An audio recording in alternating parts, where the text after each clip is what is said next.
cristiano, yo no soy solo cristiano. Yo soy un revolucionario. Revolución es sentido del momento histórico. Es cambiar todo lo que debe ser cambiado. Es igualdad y libertad plena. No se trata de solo de hablarlo y proclamarlo, hay que construir el socialismo. Nuestro socialismo en el siglo XXI, en Venezuela, en el marco de América Latina y en el marco de los acontecimientos mundiales.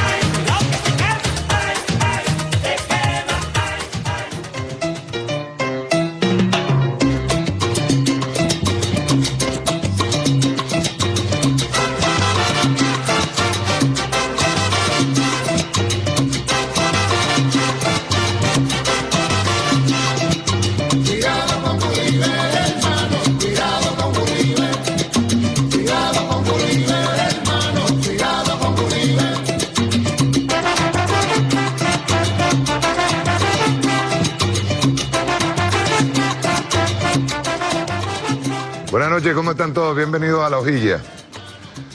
Bien, vamos a comenzar con lo siguiente.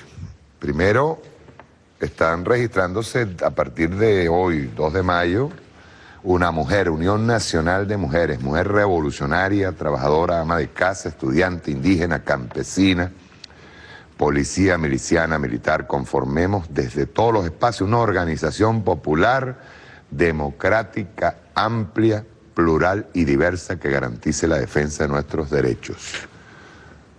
Dice por acá, la Unión Nacional de Mujeres Una Mujer funge como una plataforma unitaria de luchas feministas antiimperialistas en la cual confluyen y articulan los distintos movimientos colectivos y liderazgos femeninos del país gracias al impulso brindado por el presidente de la República, Nicolás Maduro Moros. Una mujer estará presente en fábricas, centros de trabajo, liceos, universidades, comunidades, barrios, consejos comunales, comunas y nuevos urbanismos. Ámbitos de participación de una mujer.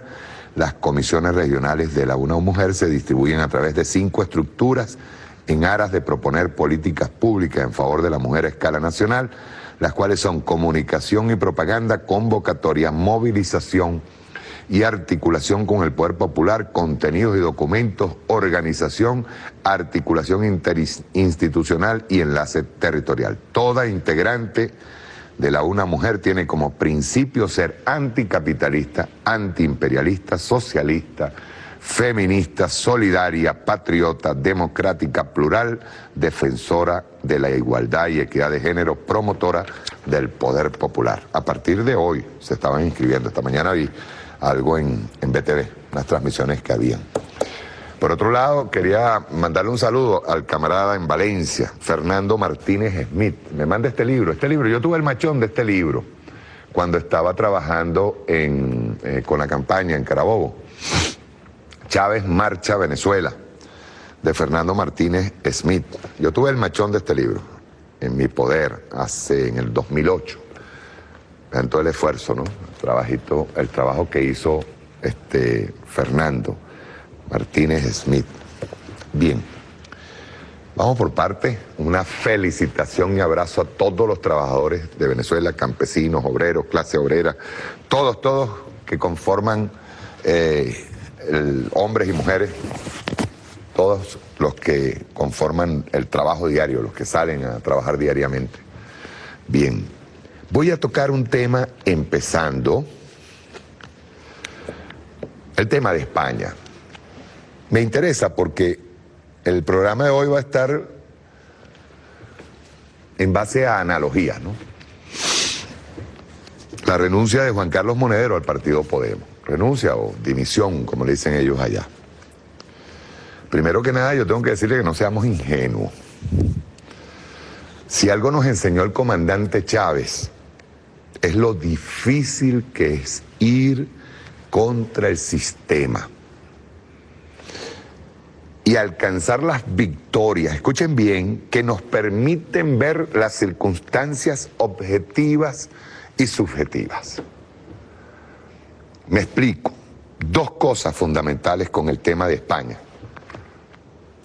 Primero que nada, recientemente nosotros explicamos cómo los Estados Unidos, el imperialismo, el Departamento de Estado, la CIA, eso que los oligarcas, eso que los antipatriotas, los traidores llaman el cliché de nosotros, que es lo de la CIA, se permitió hacer con Felipe González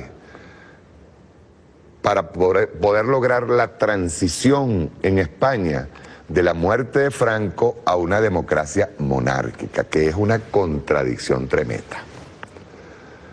Nosotros ya hicimos una explicación aquí detallada de lo que fue la participación de Felipe González en esa transición, de cómo Santiago Carrillo, que era secretario general del Partido Comunista Español, traiciona al Partido Comunista y hacen más o menos lo que estaban haciendo aquí aquellos que en su momento, en los años 70, se entregaron como partidos de izquierda en Venezuela a la pacificación, que lejos, veamos la pacificación como algo que era natural a los procesos revolucionarios, es decir, bajar de la montaña y convertirnos en luchadores sociales como para lograr alcanzar el poder. Sin embargo, los líderes fundamentales, todos ellos terminaron traicionando al pueblo, traicionando las aspiraciones, tal cual como se traicionó en el año 59 con el derrocamiento de Pérez Jiménez, ¿verdad? La participación del Partido Comunista y la participación de los sectores de izquierda de Acción Democrática, que no tenían nada que ver con estos señoritos que estaban por el norte ya de una vez pactando con el imperialismo, a ver qué pasaba en esa transición, saliendo Pérez Jiménez y entra la Cuarta República con el pacto de punto fijo. Más o menos similar, y por eso la analogía pasó con España. En España el Partido Comunista traiciona, sacan a un perfecto desconocido como Felipe González, lo tienen como un posible gobernante en España. Es decir, más engaño al pueblo hablando de un supuesto Partido Socialista Obrero Español, cuando ese Partido Socialista Obrero Español nació en circunstancias de traición. ¿Qué está pasando ahora mismo con Podemos? Podemos es un movimiento que nace desde las bases, nace desde el descontento popular. Una España que fue siempre agredida mediáticamente, embobecida, vamos a ponerlo de esa manera, embobecida, con unos medios de comunicación terribles en cuanto a la manipulación de la noticia y terribles en cuanto a la alienación del individuo. Obviamente hay un sector pensante, un sector muy grande de la población española, muchos de ellos ahora mismo encontrándose con rebajas de salario, con una política neoliberal terrible que le ha venido afectando el bolsillo a la familia española, y de repente se encuentran con que algunos han llegado hasta suicidarse porque han perdido sus casas. Podemos, obviamente, se convierte en un punto de referencia para el pueblo. Yo creo que ahora mismo Pablo Iglesias tiene que estar pensando muy bien en qué tiene él que cambiar, porque, repito, y vamos a la analogía, el hecho claro es que si tú no tratas de cambiar el sistema a través de las revoluciones pacíficas que se están dando por todo el mundo, con Syriza en Grecia, en el caso de Latinoamérica, con Ecuador, Bolivia, Nicaragua, que esos movimientos revolucionarios, en el caso de Venezuela con el comandante Chávez, en el caso de Venezuela ahora con el legado del comandante Chávez y al frente el presidente Nicolás Maduro, obviamente no fue fácil que se dieran esas circunstancias. Cuando llega el comandante Chávez al poder, nosotros veíamos cómo la derecha estaba tratando de maquillar una democracia que estaba podrida desde el principio, desde el pacto de punto fijo, De hecho, por cierto, están sacando por ahí unos libros en donde hablan de los beneficios que tenía la Cuarta República. Mire, compadre, yo estaba viendo ahorita el programa de Barrio Tricolor y una de las cosas que me llegó a la cabeza inmediatamente, yo digo, esto era impensable en la Cuarta República. Y se lo digo a los jóvenes, se lo digo a los muchachos, esto era impensable. Era impensable estar pensando en 1 millón de viviendas, pero viviendas, no cajitas de fósforos como las que entregaron y pocas en la Cuarta República. Era impensable las misiones, era impensable la salud y la educación gratuita. Con todas nuestras fallas que tengamos, porque las tenemos, en la Cuarta República se moría de mengua la gente. Se moría de mengua y no había posibilidad ninguna de salir adelante. Es decir, y en segundo lugar, Podemos ha sido blanco de todo tipo de ataques que no son extraños para nosotros. Menos ahora con el presidente Nicolás, que a Nicolás le han dado hasta con el tobo, le han dado con todo. Lleva 2 años y les digo algo, lo he dicho en varias oportunidades, lo voy a repetir. Lo han subestimado. Ahora mismo, y de esto vamos a hablar en el transcurso del programa, ahora mismo nosotros estamos enfrentando quizás una de las guerras económicas mejor estructuradas desde el año 2002 para acá, después del paro petrolero. Y tiene su analogía. A nosotros nos quieren acorralar económicamente, ¿para qué? Nos quieren acorralar simple y llanamente para que el gobierno, obligado por la campaña feroz y por no solamente la campaña feroz, sino por la guerra económica feroz que está llevándose a cabo, bien estructurada, repito, muy bien hecha,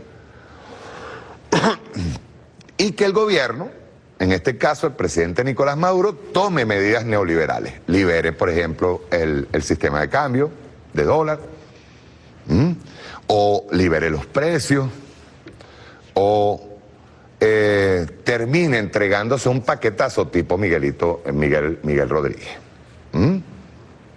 tipo de los Chicago Boys. Ayer el presidente tira un discurso, se habló de 30% de incremento en los salarios. Ya en enero, había hecho un incremento del 15%. Obvio, nosotros estamos teniendo una guerra terrible económica que obliga a preservar el salario de la clase obrera o el salario del trabajador, el salario de los trabajadores. Y sin embargo, por eso digo que han subestimado al presidente Nicolás, sin embargo nos encontramos con todavía haciendo vivienda, todavía entregando vivienda. Acaba de entregarse ahorita una obra que cuesta sus millones de dólares en Valencia, 2 líneas de metro creo que en Valencia. O sea, y todavía, si quien viaje por aquí, por la autopista, se da cuenta, y ustedes ven que el ferrocarril va avanzando. Una obra gigantesca. Desde el momento en que el comandante Chávez llega al poder, las obras que se han acometido no son una ni dos, son varias. Y superestructura de una inversión millonaria en dólares. Y teniendo en este momento el barril de petróleo a $40, nosotros estamos todavía, no se ha dejado de favorecer a las misiones, no se ha dejado de hacer viviendas, no se ha dejado de conseguir alimentos, pero en tonelajes enormes, que después son desviados en su mayoría por estos grupos que desde arriba hasta lo más bajo han venido haciendo con el bachaqueo, tanto empresarial como el bachaqueo a menor escala. Bien, el presidente tira un discurso, habla del aumento de salario. A mí me pareció más interesante un momento en que hay una, yo no diría confrontación, sino recordarle a varios líderes sindicales que estaban en la parte frontal, y quiero hablar de eso específicamente, recordarles que esto no es un tema de individualismo y este no es un tema de reivindicaciones, porque las reivindicaciones son como medio mezquinas. Les explico por qué. No es que el obrero no tenga derecho a su salario digno, no es eso, sino que todavía, y Maduro lo dice ahí en ese discurso, todavía la clase obrera, estamos hablando la dirigencia,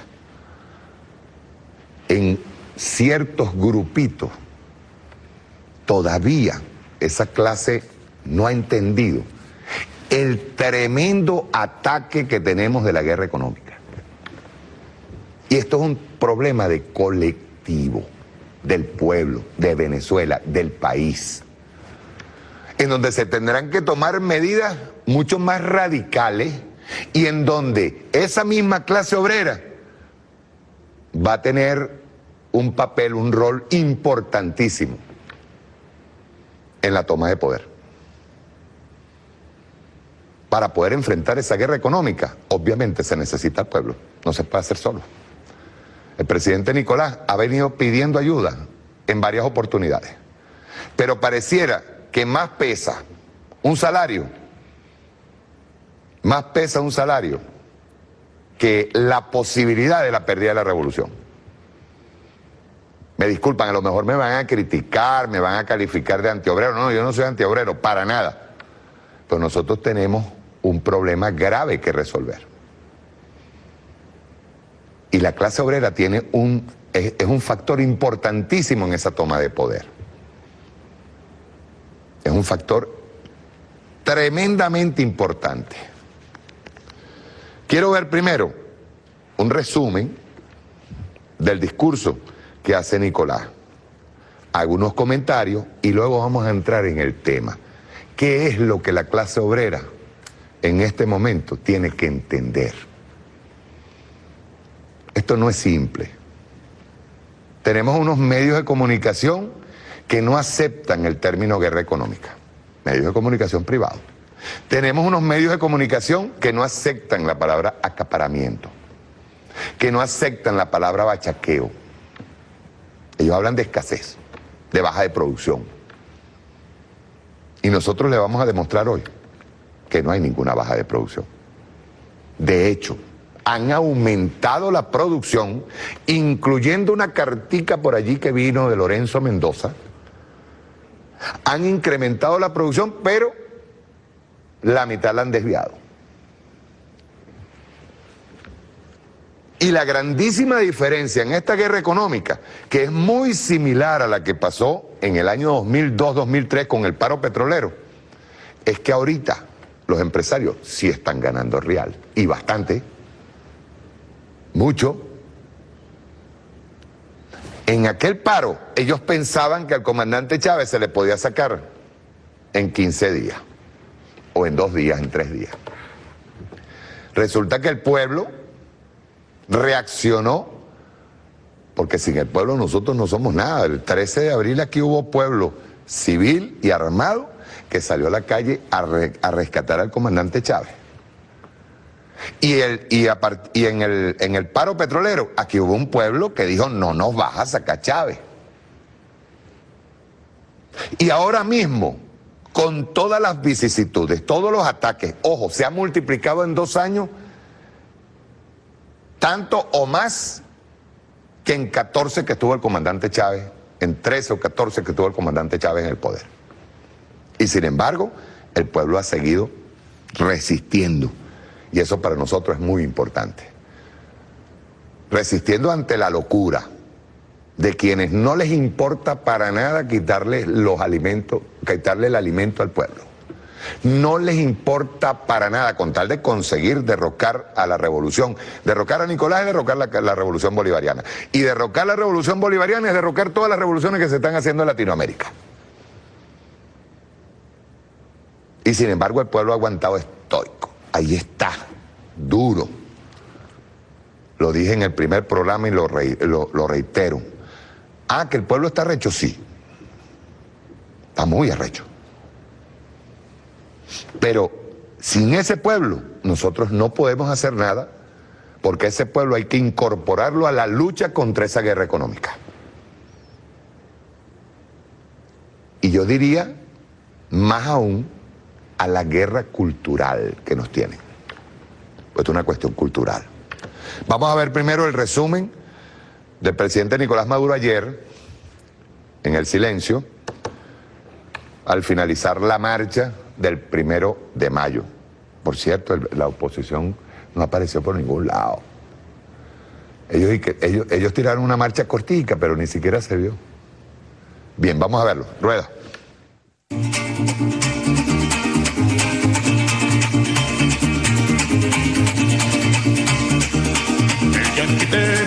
Que tú te levantes, América Latina obrera, ¿por qué no lo haces? El yanqui teme a la revolución, el yanqui teme el grito, yanqui gojón, yanqui gojón.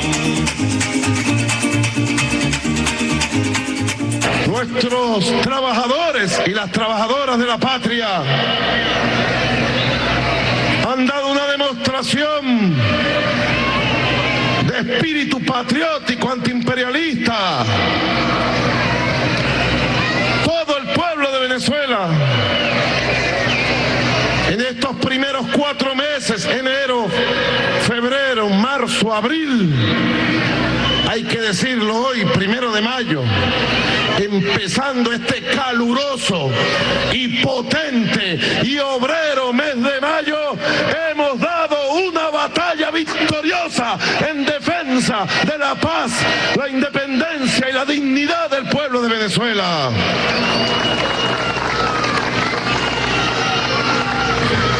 El Che, Bolívar, Martí, Fidel, el poder de la historia. Nosotros no nos avergonzamos de nuestra historia. ¿Ustedes sienten vergüenza de la historia de América Latina y de Bolívar? ¿Ustedes sienten vergüenza de la historia gloriosa de la revolución bolivariana del comandante Chávez? Eso mismo dije yo en la Cumbre de las Américas hace 3 semanas. Lo dije allí frente a los presidentes y presidentas de todos los países. Dije, nosotros estamos orgullosos de nuestra historia, porque para nosotros la historia no son testimonios pasados, perdidos, ocultos o muertos, no. Para nosotros la historia de Bolívar, de Sucre, de Ezequiel Zamora, de Cipriano Castro, de Fabricio Ojeda, de Jorge Rodríguez, de Hugo Chávez, es fuerza viva para encarar el futuro, para construir patria todos los días. La historia es fuerza viva para inspirarnos, para alimentarnos.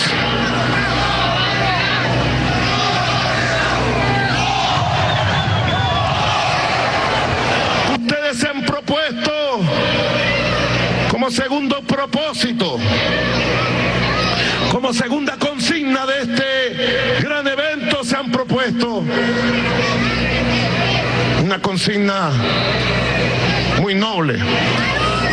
Se han propuesto, luego de la victoria antiimperialista, ahora vamos por la victoria económica. Así es.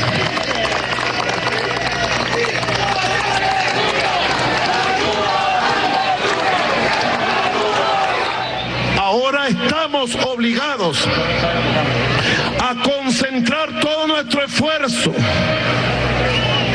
toda nuestra inteligencia, toda nuestra organización, toda nuestra capacidad de lucha para vencer la guerra económica de los capitalistas, de los pelucones.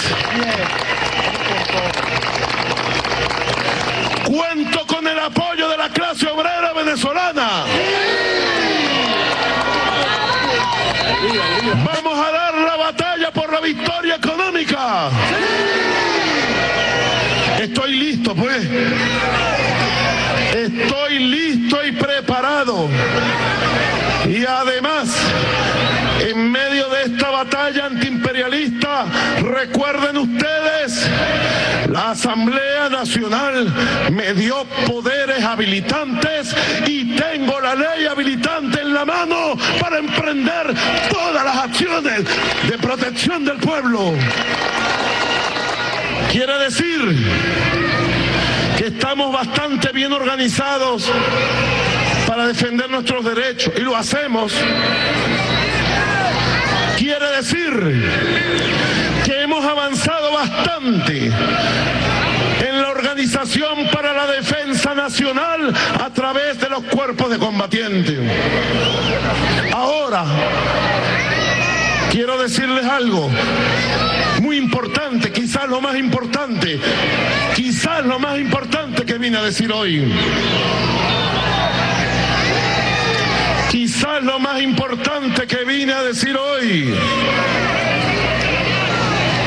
En tercer lugar, la clase obrera venezolana todavía le falta mucho en organización, en preparación para asumir la conducción económica de la patria, para construir el socialismo y para vencer a los pelucones en la guerra económica. Falta mucho todavía. Quizás es el reto más grande que tengamos. Quizás es el reto más grande, gigantesco que tengamos. Y yo vengo a planteárselo a ustedes. Como ustedes han traído un documento de compromiso, yo lo asumo como mío. Muy bien. Pero yo vengo aquí a juramentarlo a ustedes.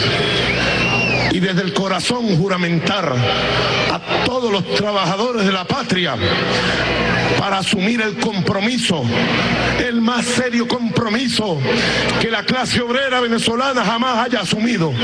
Hoy, 1 de mayo del 2015, y es el compromiso de prepararnos para que los trabajadores y las trabajadoras asumamos la conducción económica de la patria.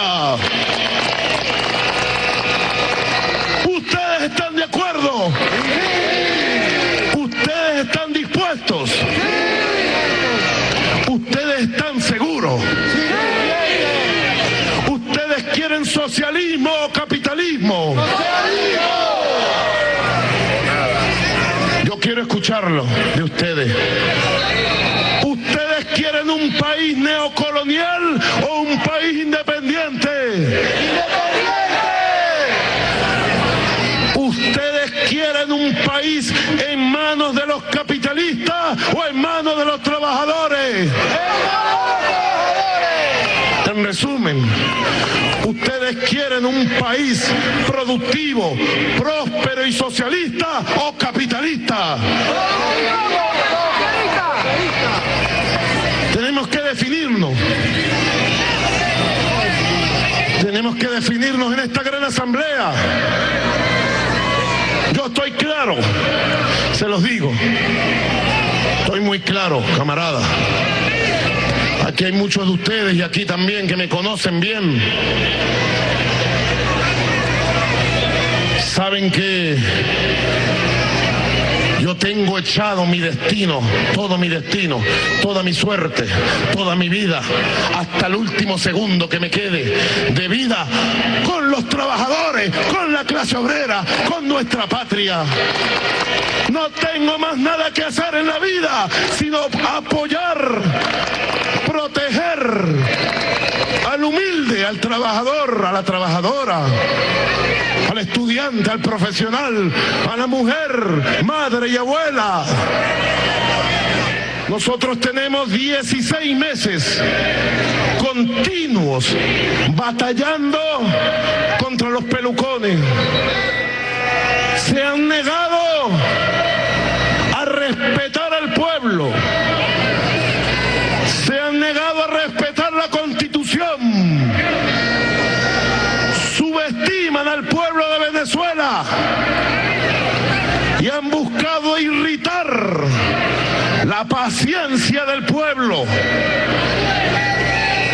Y nosotros hemos ido con buen tino, con buen pulso, con firmeza. Pero todo en la vida, todo tiene su punto, ¿verdad? Y ha llegado el punto, ha llegado el momento. En esta revolución constitucional, democrática, pacífica, ha llegado el momento de la gran ofensiva socialista de la clase obrera, de la gran ofensiva socialista de los trabajadores, de las comunas, de los consejos comunales.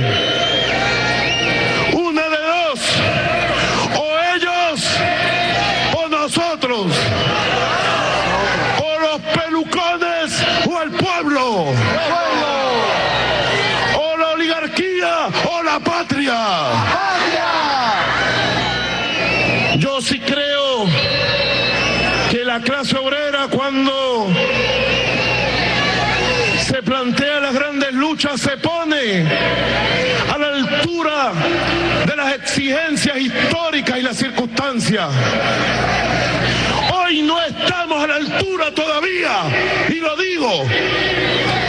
Hoy no tenemos la suficiente conciencia del daño que le está haciendo la oligarquía a la economía del pueblo. No creo que haya la suficiente conciencia. Así lo creo. A veces nos dejamos llevar todavía por otros temas, por otras circunstancias. Y a veces no vemos la cara del monstruo que se plantea destruir la economía, irritar al pueblo para acabar con la revolución socialista bolivariana de Venezuela. No hay conciencia. Tú eres uno que no tienes conciencia. Estamos haciendo una reflexión de carácter histórico sobre una circunstancia de todo el país. De todo el país. O lo hacemos nosotros o no lo hace nadie. Camarada, compañero, compañera.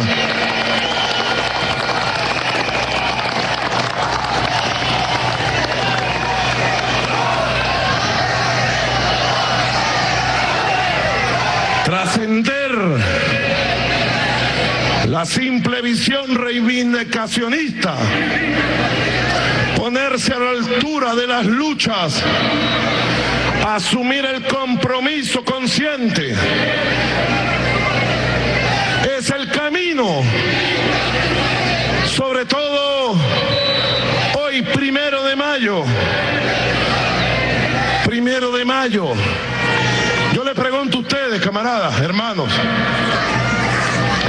¿qué hubiera hecho un gobierno de un pelucón, de un capitalista, si el petróleo baja de 100 a 40? ¿Qué creen ustedes que hubiera hecho? ¿Aumenta los salarios o los reduce? ¿Protege el empleo o vota a los trabajadores? ¿Aumenta las pensiones o las elimina? ¿Construye viviendas o deja de construir viviendas populares? ¿Privatiza las universidades o las mantiene abiertas? ¿Cierra las escuelas o liceos o los mantiene abiertos? Hagamos análisis, conciencia superior de lo que es un gobierno revolucionario, socialista, humanista, profundamente comprometido con las mayorías, con los trabajadores. Así seguiremos en medio de estos calorones, en medio de esta estas luchas tremendas de este siglo XXI, que ahora sí le pertenece a los pueblos. Qué triste era la historia que nos tocó vivir en el siglo XX, hermano. Huérfanos. Los trabajadores estábamos huérfanos. No había quien nos defendiera. No había quien nos apoyara. Y la clase obrera estaba sumida en la más absoluta orfandad y miseria. Hoy, ya avanzado en el año 15 este siglo XXI, podemos decir con absoluta seguridad: gracias a la vida por habernos dado esta revolución que ha reivindicado, protegido y levantado el honor de la clase obrera y sus derechos fundamentales. Gracias. Sigamos juntos. Sigamos esta lucha. No desmayemos un solo segundo. Muchas gracias, camaradas. Vamos a avanzar con fuerza. Que la clase obrera asuma con la misma energía que grita las consignas, con la misma energía que se han movilizado hoy, que la clase obrera venezolana lo vea el mundo como lo va a ver, de un ejemplo de conciencia y demos un ejemplo de capacidad de lucha y de construcción del socialismo bolivariano y chavista del siglo XXI. ¡Que viva la clase obrera venezolana! ¡Chávez vive! ¡Que viva la revolución bolivariana! Independencia y patria socialista. La clase obrera unida. Hasta la victoria siempre, camarada. Unidad, lucha, batalla y siempre victoria. Bueno, a la batalla, camarada. Que Dios bendiga a la patria venezolana. Hasta la victoria siempre.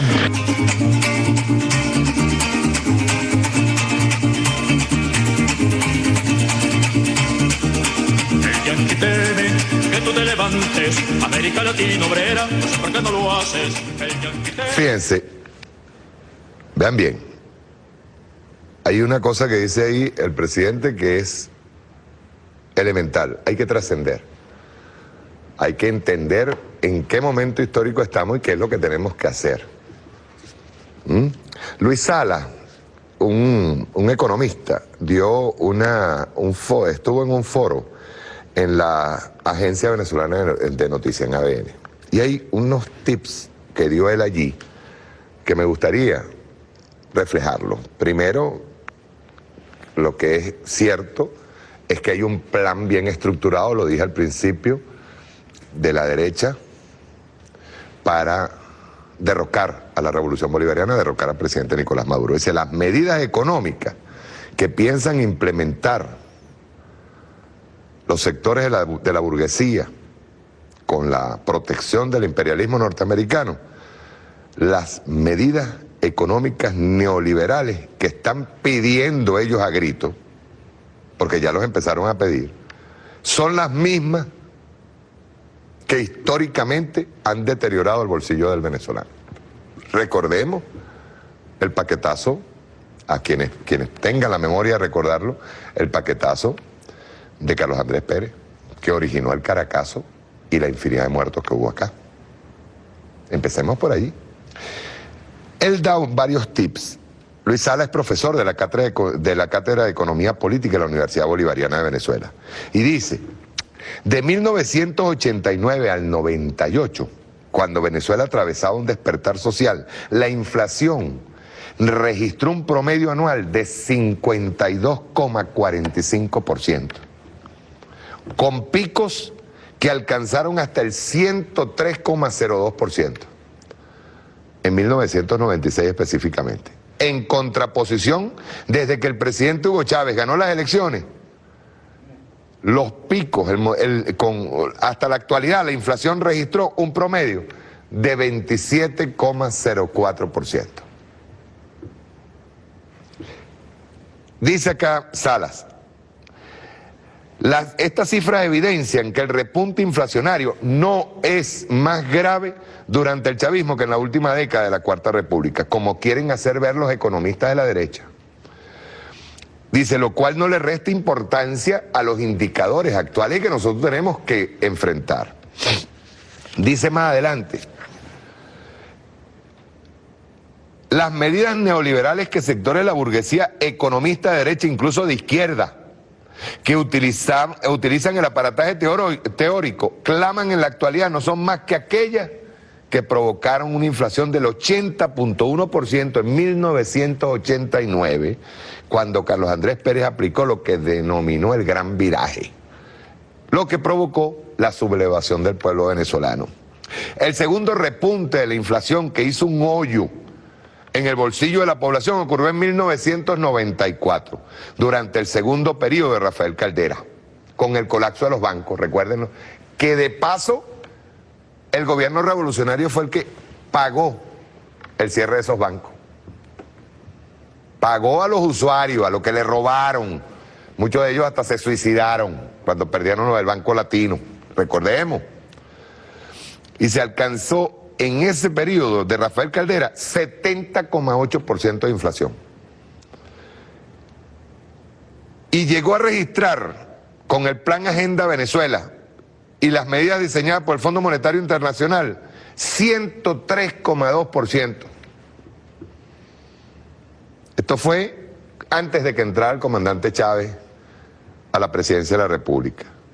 Una vez iniciado el proceso revolucionario, los picos de inflación que nosotros hemos tenido, y eso hay que dejarlo bien claro, son en el año 2002 de 31,2% y fue provocado en el año 2002 por el golpe de Estado y por el paro petrolero. Porque todos los índices, cuando ustedes registran, busquen, que eso hay que buscarlo, buscan todos los niveles macroeconómicos y se encuentran con que el golpe de Estado del 2002 más el paro petrolero nos hizo que todos los logros alcanzados durante la revolución en ese momento bajaran. Y entre 2008 y 2009, cuando el mundo comienza a enfrentar una crisis económica, que es cuando comienza, lo explicamos la semana pasada, comienza la caída económica, la burbuja inmobiliaria en Estados Unidos y esa crisis enorme que viene arrastrando desde el año 2008, lo viene arrastrando el imperialismo ya en decadencia.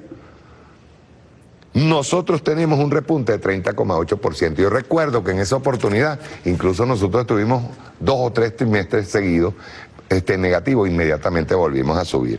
Ya a finales de 2012, cuando se comienza a evidenciar ya la guerra económica dura,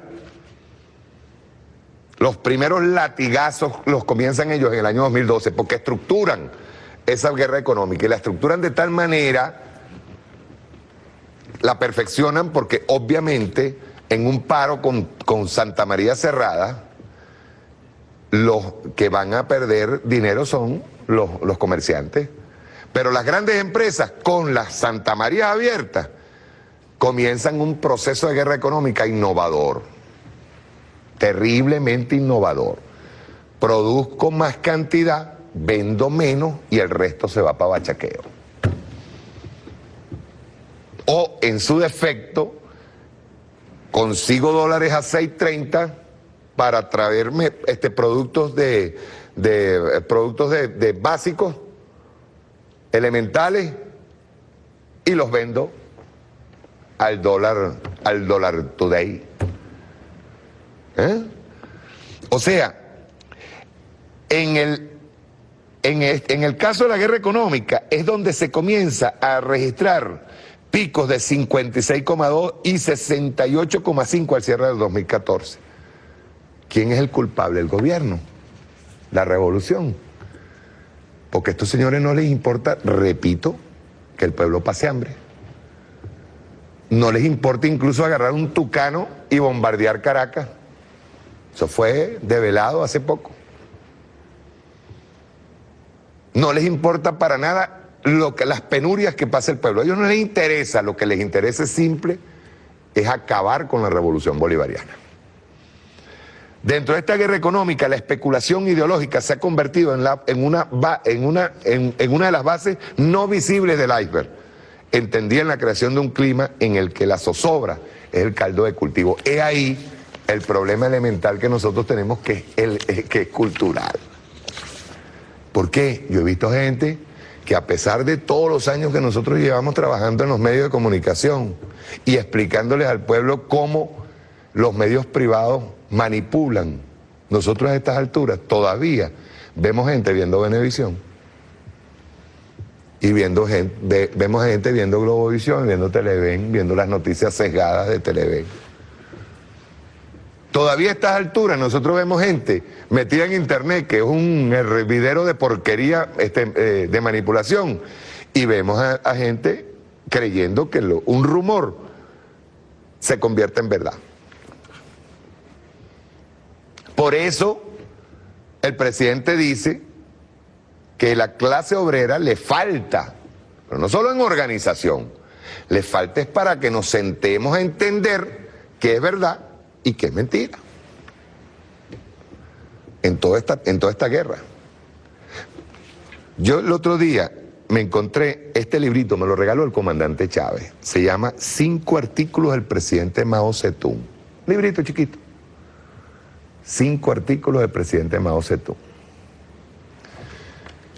Y uno de los artículos se llama, voy a leer un pedacito, El viejo tonto que removió las montañas. Esto es una de las cosas, uno de los tesoros preciados que yo guardo, ¿no? Dice así, esto fue durante un congreso del Partido Comunista, donde un congreso del Partido Comunista. Ya, pero un momentito.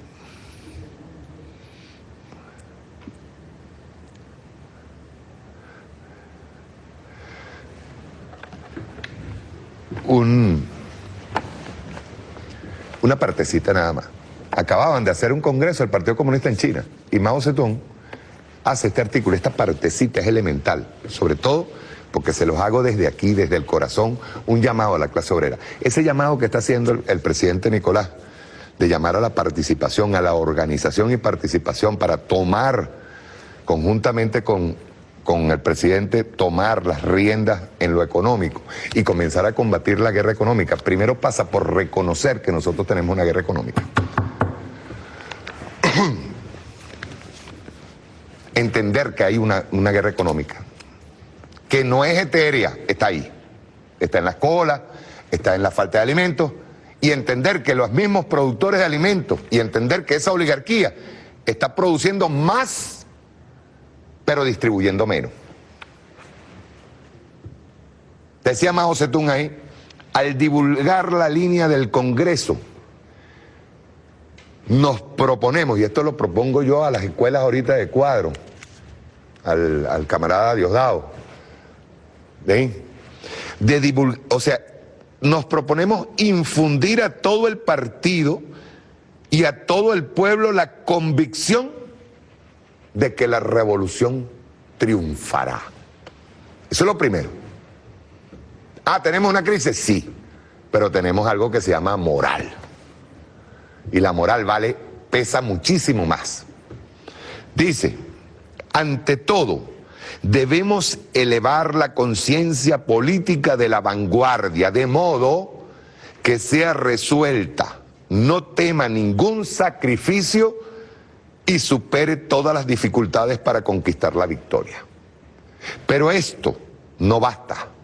También debemos despertar la conciencia política de las grandes masas populares de todo el país para que, voluntariamente y de buen grado, luchen junto con nosotros por la victoria. Debemos inflamar a todo el pueblo con la convicción, en este caso, está hablando Mao Zedong, de que China pertenece al pueblo chino y no a los reaccionarios. Yo ahí quiero recordar algo que decía el comandante Chávez, la hegemonía del poder. Nosotros no podemos seguir siendo, a ver si lo coloco de una manera más gráfica, nosotros no podemos seguir siendo los subversivos, camaradas. Nosotros estamos haciendo una revolución. Nosotros no tenemos por qué temerle a la derecha y a su discursito, porque sabemos a dónde va. Si nosotros, el presidente Nicolás ayer decía, socialismo o barbarie, lo mismo que decía Rosa Luxemburgo. Socialismo o barbarie, ¿son ellos o nosotros? Es decir, la hegemonía del poder no tiene por qué intimidarnos, ni tenemos por qué evitarla, no, todo lo contrario, tenemos que tomar las riendas, el pueblo tiene que tomar las riendas del poder. El presidente le está haciendo un llamado, vamos a participar de una lucha, vamos a inflamarnos de esa lucha y a entender que no es una guerra particular ni personal, no es mía solamente, es de todos, es del país, del pueblo. Dice acá, hay una antigua fábula china llamada El viejo tonto que removió las montañas. Yo recuerdo que yo en más de una oportunidad confundí esa vieja fábula china con una vieja fábula vietnamita, pero no, es china. Y dice, hace mucho tiempo vivía en el norte de China un anciano conocido como el viejo tonto de las montañas del norte. Su casa miraba al sur y frente a ella, obstruyendo el paso, se alzaban dos grandes montañas, Taiyán y Guangwu. El viejo tonto decidió llevar a sus hijos a remover con azadones las dos montañas. Otro anciano, conocido como el viejo sabio, los vio y riéndose les dijo, qué tontería, es absolutamente imposible que vosotros siendo tan pocos logréis remover montañas tan grandes. El viejo tonto respondió. Por eso es que yo digo que no solamente han subestimado a Nicolás, han subestimado al pueblo. Hay una vaina que se llama espíritu, compadre. Yo siempre he dicho que el revolucionario, ya terminó con la fábula, ayer lo pensé, el revolucionario siempre enfrenta la sombra de la duda. Es decir, sobre el revolucionario siempre hay una sombra de duda, que generalmente la muerte es la que dilucida esa duda. Es decir, eso lo dijo Fidel en una oportunidad cuando le dijeron que iban a poner una calle a nombre de él. Y Fidel dijo no, porque mientras yo esté vivo puedo cometer errores. Ahí nos extenderíamos filosóficamente con Bertolt Brecht y los hombres imprescindibles, ¿no? Y dice aquí, el viejo tonto respondió, después que yo muera, seguirán mis hijos. Cuando ellos mueran, quedarán mis nietos. Y luego sus hijos y los hijos de sus hijos, y así indefinidamente. Aunque son muy altas, estas montañas no crecen. Y con cada pedazo que le saquemos, se hacen más pequeñas. ¿Por qué no vamos a poder removerla? Fin del cuento, de la fábula. Y dice Mao Zedong, después de refutar la errónea idea del viejo sabio, siguió cavando día tras día sin cejar en su decisión. Dios conmovido ante esto, envió a la tierra dos ángeles que se llevaron a cuestas ambas montañas. Hoy, sobre el pueblo chino, pesan también dos grandes montañas. Una se llama imperialismo y la otra feudalismo. Yo diría que una se trata imperialismo y la otra oligarquía. El Partido Comunista de China hace tiempo que decidió eliminarlas. Debemos perseverar en nuestra decisión y trabajar sin cesar. También conmoveremos a Dios. Nuestro Dios no es otro que las masas populares de China. En nuestro caso, son las masas populares venezolanas. Me extiendo, son las masas populares latinoamericanas. Me extiendo, son las masas populares del mundo. Por eso comencé con el tema de España. Pablo Iglesias debe entender como partido que está en génesis, está ahí, niño. en pañales, debe entender que el pueblo está antes que cualquier negociación con cualquier sistema, sobre todo si ese sistema ha empobrecido y ha aplastado al pueblo en sus reivindicaciones. Esta revolución, y ayer lo demuestra Nicolás de nuevo, ha tratado siempre de preservar no solo el salario del obrero, no solamente el salario de la gente, no, sino ha tratado de preservar la justicia social. Y esa vaina no la va a preservar la derecha. La derecha piensa privatizar todo, sacarnos todo. Yo decía al comienzo del programa que tengo una analogía. Yo me traje un resumen del paro petrolero, pero yo quiero que por favor trasladen, viendo el paro petrolero, trasládense, hagan analogía, pues, hagan análisis de cómo se estaba haciendo el paro petrolero y qué tanto se parece a lo que está pasando ahorita. Rueda.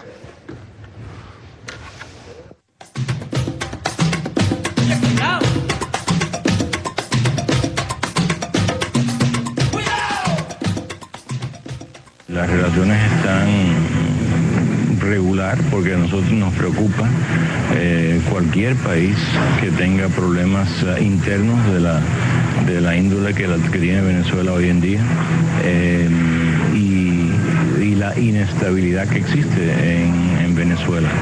Así que las relaciones podían estar mejor. A partir de hoy también se subraya aún más la necesidad de llegar a un acuerdo negociado. Esos acontecimientos subrayan aún más la necesidad de llegar a una solución negociada, pacífica, democrática y electoral. La naturaleza del imperialismo hace que no puedan cesar jamás. Mientras el imperialismo exista, mientras no sea derrotado por los pueblos y por el propio pueblo norteamericano, que tendrá al final de cuentas que ser el responsable de su derrota, mientras eso ocurra, ellos estarán torpedeando, poniendo camino y buscando destruir a todo gobierno, a toda acción popular que esté dirigida a la independencia nacional, a la liberación nacional. Estados Unidos utiliza para el control del mundo organizaciones como la USAID, la Agencia para el Desarrollo Internacional de los Estados Unidos, y la ANED, la Fundación Nacional para la Democracia. Desde el 2001, estas organizaciones invirtieron más de $20 millones para fomentar el conflicto y la inestabilidad en Venezuela.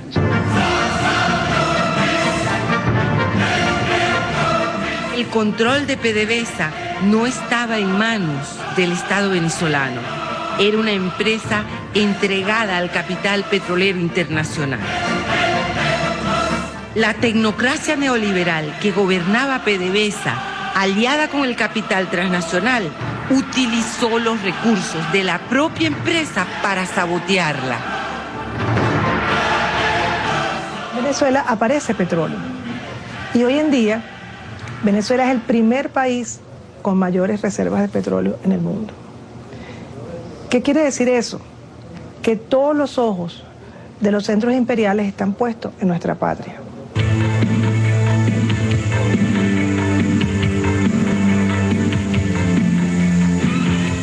Ojalá y se pueda reaccionar a tiempo para que estas cosas se sigan viendo como debe ser, como el instrumento hacia el desarrollo, porque estamos en una situación en la cual hemos visto un deterioro progresivo y acelerado de la economía, y aquí se habla mucho de pérdida de legitimidad de este gobierno, que generalmente se trata en el plano político, institucional y constitucional, pero también tiene una dimensión económica. Una buena manera de perder legitimidad a un gobierno es no resolver los problemas del país. Aquí hay que hacer enormes y tremendos sacrificios. Si aquí se van a perder 2 días, 3 días o una semana de salario, que se pierda la semana de salario.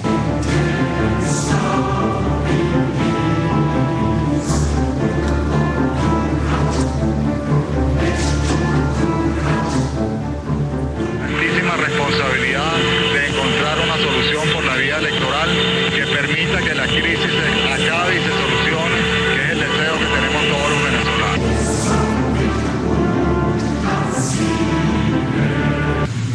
no nos vamos a retirar de la mesa.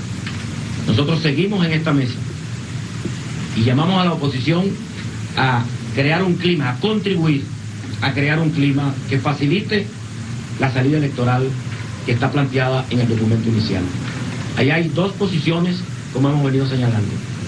De un lado está la oferta engañosa que ha hecho la oposición, que la entrampó. La oposición está entrampada, porque hizo con una consigna, generó unas expectativas. La salida ya de Chávez. Chávez sale ya. Por otra parte, hace una propuesta que es referéndum consultivo, que no conduce a la revocatoria de mandato, conduce a encuestar la opinión pública, que no es obligante. Insisto, el próximo 2 de diciembre, pero para que quede suficientemente claro, frente al país, frente a la población venezolana y a nivel internacional, lo ratificamos y lo reiteramos, por lo que ello representa, si las circunstancias nos obligan a iniciar el mismo antes del 2, se iniciará este paro cívico antes del 2. Son 3 las ocasiones que la Cámara de Centros Comerciales Pro Franquicia y la Asociación de Tiendas por Departamentos se pliegan a un paro cívico nacional. Dicen que apoyarán este paro a pesar de la temporada navideña. Quedaron despejadas las dudas sobre la realización del paro, que sin duda alguna se va a efectuar el próximo lunes 2 de diciembre desde las 6 de la tarde.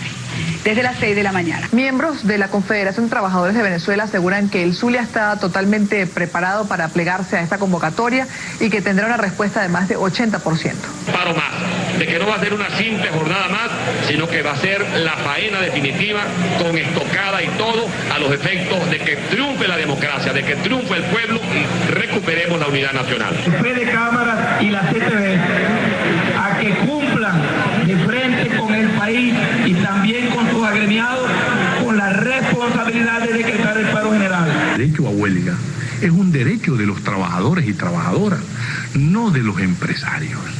Los empresarios cuando hacen huelga o cierran la empresa, eso no se llama huelga, eso se llama un lockout. El sabotaje a la empresa petrolera que se inició el 2 de diciembre del 2002 fue un acto criminal de las corrientes fascistas, terroristas y golpistas que atentaron contra la economía de Venezuela.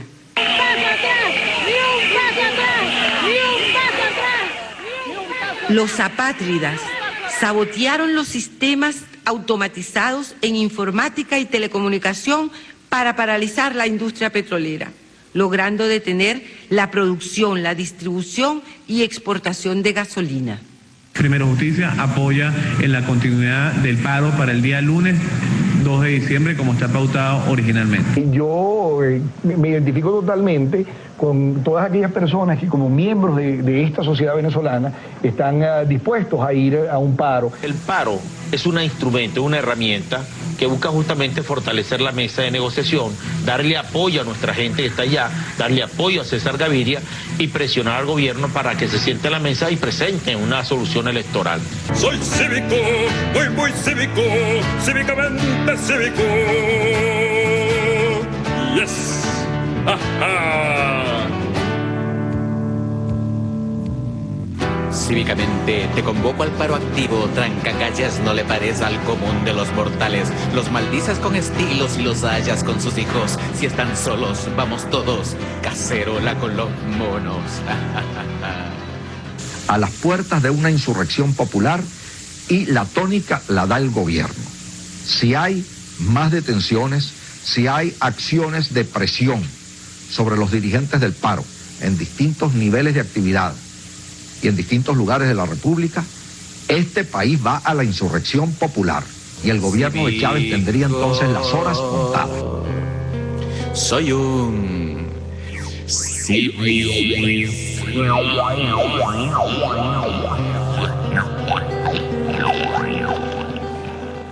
como la autopista del Este y otra que es la Cota 1000, no puede darse el lujo de cerrar eso. Tú le estás cerrando el paso a una mujer que va a parir, a un hombre que tiene un infarto, a un camión que está cargado de alimentos que se echan a perder si no llegan a su destino, a unos hombres que van a salir a ganarse la vida. ¿Qué derechos tienen ellos de hacer eso?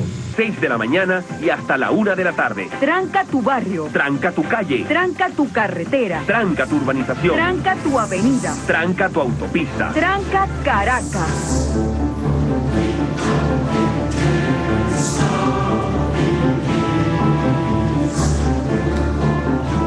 Si está funcionando la mesa de negociación, si el Tribunal Supremo de Justicia ha venido tomando incluso decisiones que no siempre gustan al gobierno, entonces ¿cuáles son las razones que existen? Si de paso está de por medio la época decembrina, que es tradicionalmente de armonía, de paz, por lo menos de hacer un alto en la confrontación. Entonces, ¿qué razón, qué sentido, qué justificación, qué explicación frente al país puede haber convocar un paro en estos momentos? De Frías reacciona y asegura que no es él quien debe aprender, sino la oposición.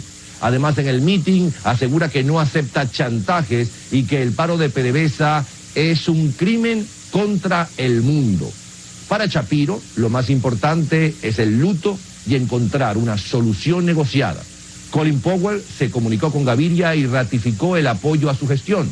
Se dice que Washington le dio 72 horas para solucionar el problema petrolero que ya afecta a la llegada del petróleo venezolano allá a los Estados Unidos.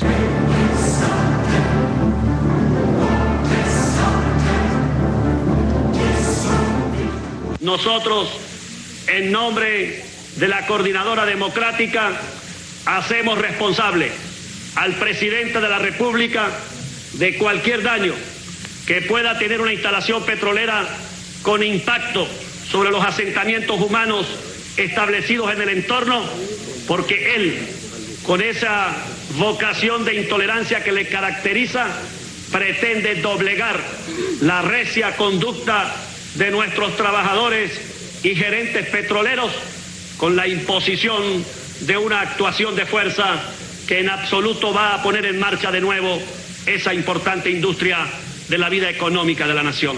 13 barcos pertenecientes a PDV Marina se han sumado a la protesta y 11 buques pertenecientes a armadores internacionales fondeados en varias partes del país.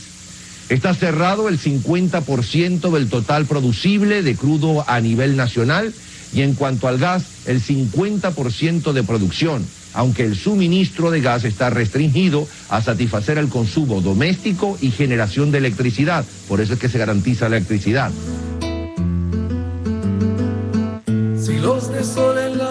Durante el sabotaje a la industria petrolera, las pérdidas fueron cuantiosas. Se perdieron 500,000 de puestos de trabajo. Miles de comercios quebraron. Los servicios de salud no prestaron la atención adecuada. El pueblo sufrió desabastecimiento de alimentos y gas. El Estado venezolano perdió 20.000 millones de dólares. Gobierno legítimo y constitucional que cuenta con el respaldo de la comunidad internacional y de los organismos multilaterales que le son propios, rechaza de la manera más firme el ultimátum golpista de estos sectores de la oposición. El pueblo soberano ejerce su derecho y manifiesta en las calles su deseo inquebrantable de salir de esa pesadilla llamada Chávez. Anunciamos al pueblo, primero, que el pueblo en el ejercicio de su soberanía continúa ahora con más fuerza el paro cívico nacional activo. A lo que ellos llaman el paro activo. Esa figura, pues, lo que significa es desestabilización, violencia, gente lanzándole, como vimos por ahí unas imágenes, una bomba molotov a un señor en una camioneta que por poco se quema vivo el hombre. Pues hasta los papeles me perdieron. ¿Pero qué le pasó? ¿Por qué se Bueno, yo vengo trabajando con pasajeros, entonces un tipo me dice, déjame la parada, sí. Entonces, claro, yo lo voy a en lo que el carro se montó con una bicha de gasolina. Entonces, esta de gasolina y digo, me metieron un favor ahorita. Yo no me maté, yo salí con el 23 de enero. Siglos de sol en la piel, sus bienes y sus males, sintiendo bajo sus pies presiones. Las razones de fondo que hay en esta guerra asimétrica y desigual y irregular son históricas, son de tipo económico. porque es una clase social internacional con sus aliados locales que no quieren transitar hacia una sociedad superior donde el desarrollo productivo, el desarrollo de las fuerzas productivas que realmente ha llegado a un grado suficiente como para que la humanidad viviera en condiciones de felicidad, pueda distribuirse, y no solamente distribuirse, sino que la producción pueda colectivizarse, como de hecho ya lo está.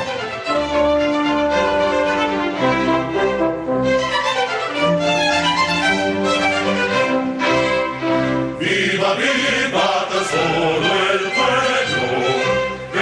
pueblo soberano, mueran los opresores.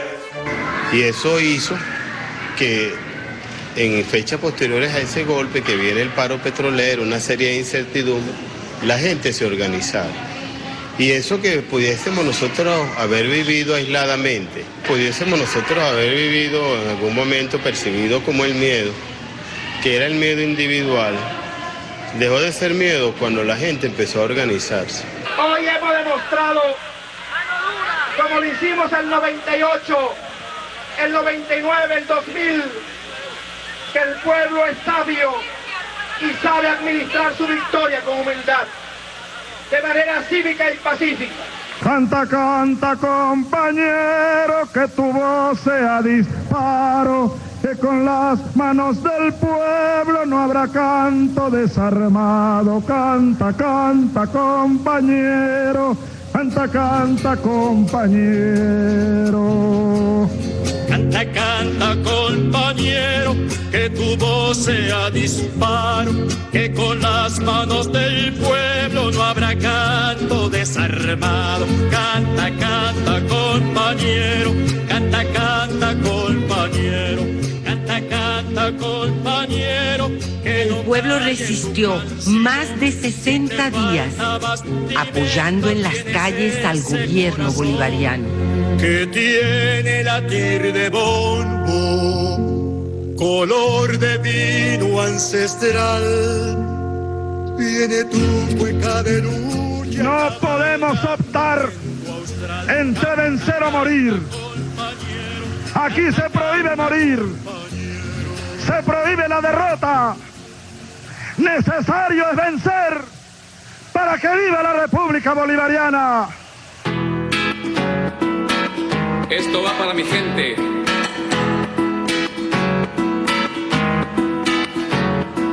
A paso de vencedores va mi pueblo. En diciembre del 2002, el pueblo bolivariano libró una batalla por su soberanía.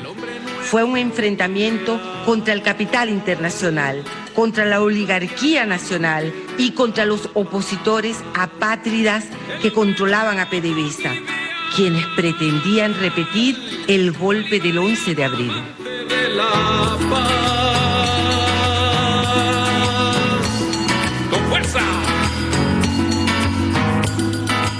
La industria petrolera fue rescatada por sus trabajadores patriotas. Ellos, junto a las Fuerzas Armadas y el pueblo bolivariano, resistieron y derrotaron el sabotaje criminal a PDVSA. La mitocracia desaparecerá de Cartago y los golpistas tiemblan ya. La mitocracia desaparecerá. La lucha contra el imperialismo es incesante hasta que sea vencido.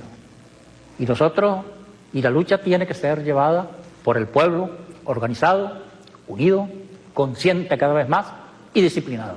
Y por una dirección y una organización política que esté completamente, orgánicamente vinculada con el pueblo.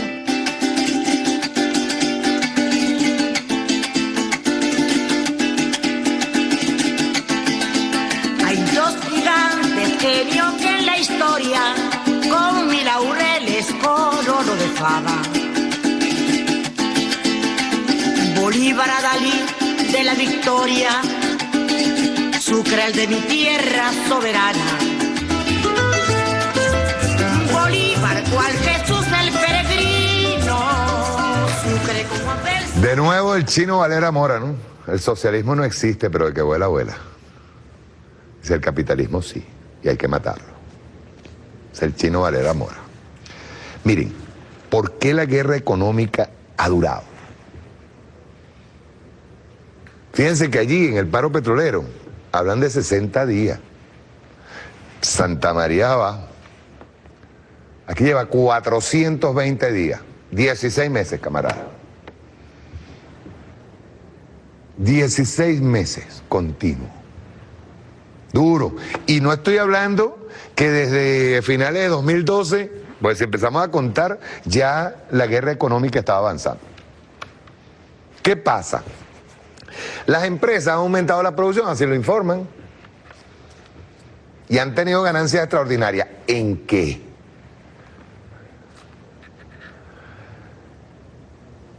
Efectivamente, las empresas nos mantienen un acaparamiento de productos que por eso se vacían rápido los anaqueles, el acaparamiento de productos, y nos mantiene ocultos esos productos. Pero resulta que de ese incremento en producción, el 50% se va a Colombia. Claro, ese tiene que ir a Colombia. O sea, a Colombia porque ya lo venden muchísimo más caro que aquí. Ojo, nosotros estamos haciendo un estudio sobre los productos, los precios de los productos allá. Y cómo se han beneficiado los empresarios aquí. Y por otro lado, tienen otra vía. No solo la salida, incluso a exportadores de alimentos, exportadores de productos de primera necesidad, que están lanzándose hacia Colombia con medicamentos, alimentos y productos de primera necesidad. Sino el bachaqueo más bajo, pues. Es allí donde nosotros tenemos un problema cultural tremendo, que es pueblo contra pueblo. ¿Por qué? Porque igual le venden caro a esos bachaqueros para que vendan interno y externo. Y internamente le venda a nuestro pueblo más caro. Lo que falta. Esa es una de sus primeras, de por qué ellos han durado tanto, una de las primeras diferencias entre lo que fue el paro petrolero, que fue a pérdida, porque ellos pensaban que en una semana tumbaban a Chávez, y lo que ha sido contra el presidente Nicolás Maduro durante 16 meses continuos. El presidente Nicolás Maduro los ha llamado, los ha sentado, les ha aceptado incluso hasta malcriadeces, como el caso de Lorenzo Mendoza y Jorge Roy, que estuvieron sentados en la mesa de diálogo, de paz. Por allí estaba Lorenzo Mendoza, hablando de lo, ¿cómo se dice? Ya bueno. Lorenzo Mendoza hablando de... Lorenzo Mendoza. Ojo, les voy a decir una cosa, son los mismos. Ustedes ven las mismas caras del golpe de Estado de 2002, las ven ahorita. Ahí, no han variado. Algunos nuevos factores que están cerca son los mismos. Son los mismos. Y el objetivo es el mismo, derrocar la revolución bolivariana a costa del hambre, a costa de todas las penurias del pueblo. Para luego multiplicar a la N potencia las penurias del pueblo y aplicarnos un paquetazo. Pero esas son las diferencias entre lo que fue el paro petrolero. En el paro petrolero sí hubo pérdidas, porque ellos juraban que iban a salir de Chávez rápido, el pueblo resistió. Una de las batallas más hermosas, no solamente la batalla que se tiró el 13 de abril, sino una de las batallas más hermosas, pues veía a la gente en la calle aguantando, soportando calladito diciembre y soportando calladito sus colas, tal y como lo hace ahorita. Mucha gente ahorita no es pendeja, mucha gente sabe lo que está pasando. Vean ustedes, otra de las semejanzas con el paro petrolero del 2002, la salida del presidente. La salida. Maduro fuera, Maduro renuncia. Revolución abajo y se acabó la revolución bolivariana. Ya el resto le sale fácil en Latinoamérica. Otra, la guerra económica, ya lo dije, consiste en un paro con Santa María arriba, tienen extraordinarias ganancias mandando la mercancía para Colombia. Otra, mientras el paro petrolero se hizo insostenible durando solo 2 meses, los empresarios, que los empresarios estaban perdiendo, ¿verdad? Esta la dije ahorita, obviamente ahora no están perdiendo y tienen capacidad, no solamente para el financiamiento de las actividades terroristas, pues es una actividad terrorista. Quitarle la comida al pueblo es una actividad terrorista. Está lo de las diferentes formas de bachaqueo, ya lo explicamos, el bachaqueo empresarial, uno de los eslabones más altos de la guerra, eso lo explicamos ahora, el microbachaqueo también lo explicamos. Y una cosa que ya viene de parte nuestra y por eso el presidente ayer hablaba de la organización de la clase obrera, que es que todo esto tiene un objetivo, culpabilizar al Estado, al gobierno, a la revolución, de todos los males, de todas las colas, de la falta de alimentos, entonces culpabilizar al pueblo. Y hay gente que cae en ese error. Hay gente que de verdad a veces saltan y dicen, el gobierno no para esa guerra económica. No, es que es un tema, fíjense. Supongan ustedes que nosotros empezamos a expropiar empresas ahorita. Vean bien, que se pueden. Porque en un momento de guerra decisiva, si nosotros tenemos que expropiar empresas de alimentos, hay que hacerlo. Pero ellos cuentan con un aparato extraordinario mediático al exterior para inmediatamente acusarnos de dictadura y movilizar.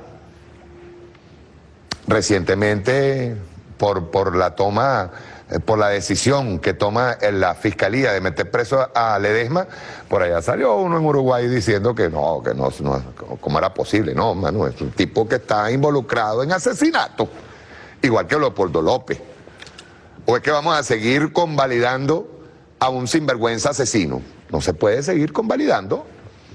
O sea, nosotros tenemos que aguantarlo porque el señor es líder de la oposición. Es decir, un líder de la oposición aquí que llama a la violencia, que llama al asesinato, que provoca asesinato. Entonces nosotros tenemos que aceptarlo porque internacionalmente quedaríamos mal si nosotros metemos preso a ese líder de la oposición. Eso no puede ser. Si hay pruebas de que el señor participó de la provocación de conmoción y esa conmoción provocó asesinato, ese señor va preso. Igual pasa con los empresarios. Si el señor Lorenzo Mendoza está vendiendo, escúchese bien, está vendiendo su mercancía en Colombia y no está satisfaciendo las necesidades del pueblo, ese señor tiene que o entrega la empresa o está participando de un acto terrorista, porque, repito, es terrorismo quitarle la comida al pueblo. Así de simple. Vean ustedes, por eso es que yo digo que cuando ellos creen, juran que la revolución está blandita y que la revolución tiene el hígado golpeado y tiene el páncreas golpeado y que le sigue dando, como decía ayer el presidente, decía que tiraba una mano por aquí, me sale por aquí a otra, entonces uno tiene que agarrar y trabajar como Pacquiao, que por cierto, Pacquiao está peleando ahorita, o creo que más tarde. Ajá. En el caso de Pacquiao, que está disparando y tira una mano y le sale otra por aquí y te pegan en el hígado, ellos creen que estamos blanditos y ya comienzan a hacer proposiciones que son en extremo dañinas y lesivas a la nación.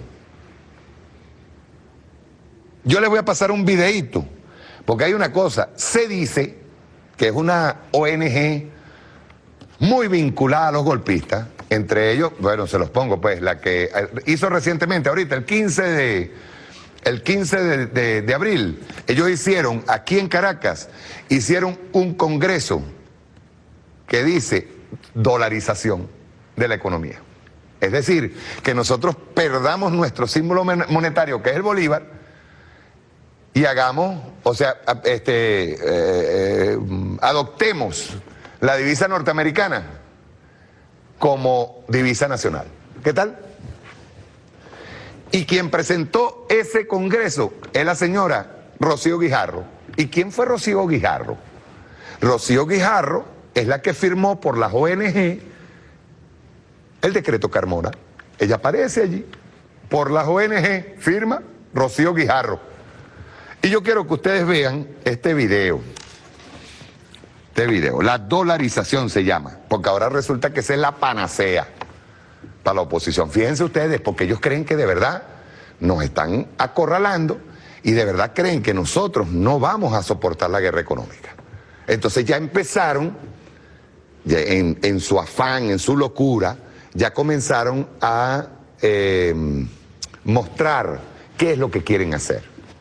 Más o menos lo que hizo Enrique Capriles en su campaña electoral, cuando tenían un paquetico listo para ser aplicado si llegaban al poder y luego lo negaron. Eso sí, se pusieron hasta boina roja, se pusieron la gorra de la bandera, se pusieron las franelas rojas para lograr convencer al pueblo y llegar al poder. Ahora, ¿qué es lo que ellos tenían pensado hacer? Entre otras cosas, tenían pensado hacer esto que vamos a ver. Hay un tal Cordeiro que es asqueroso. Asqueroso. Y vean lo que estaba haciendo Globovisión, asomando la dolarización por debajo de cuerda. Vean esto, rueda.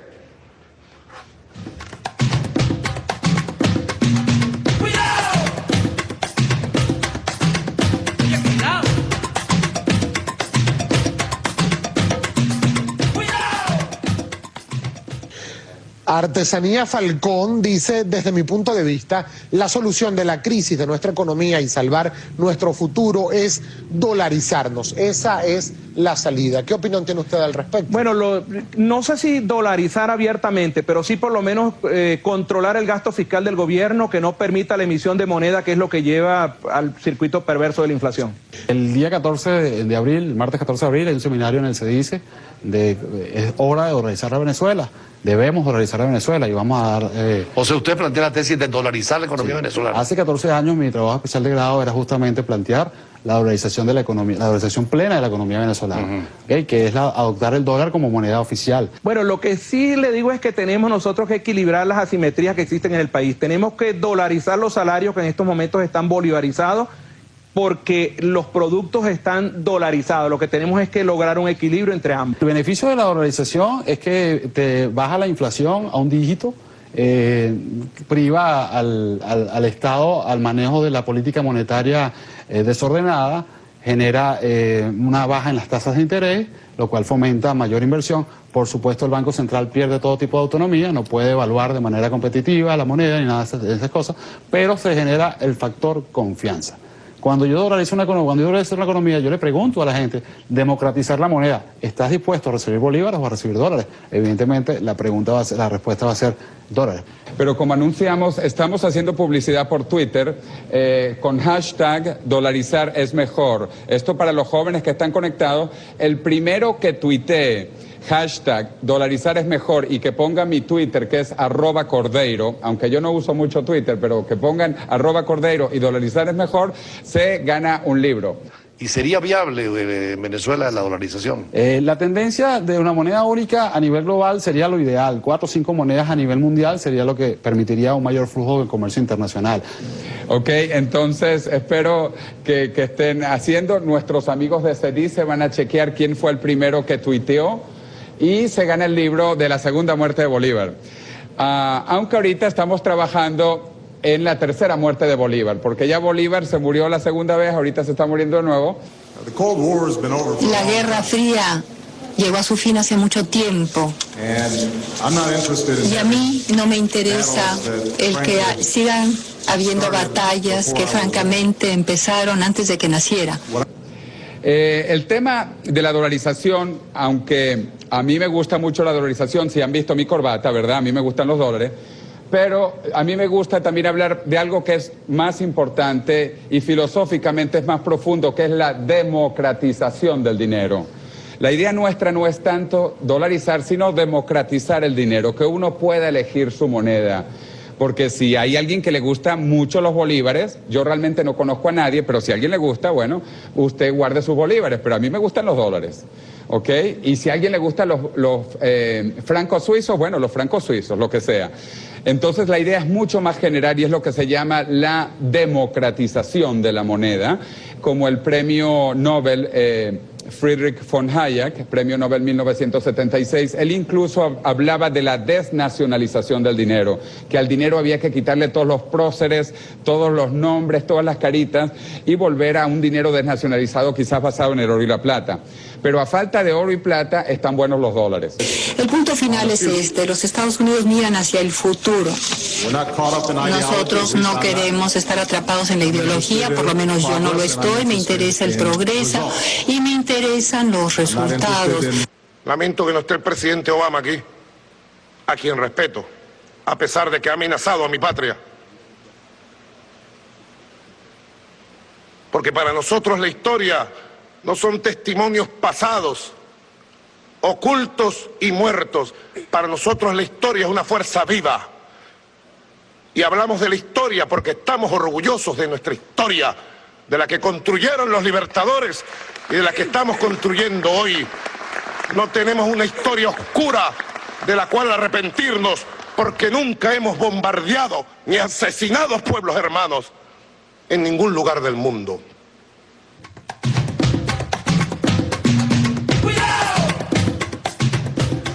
Vamos rapidito por varios conceptos que ellos utilizan allí.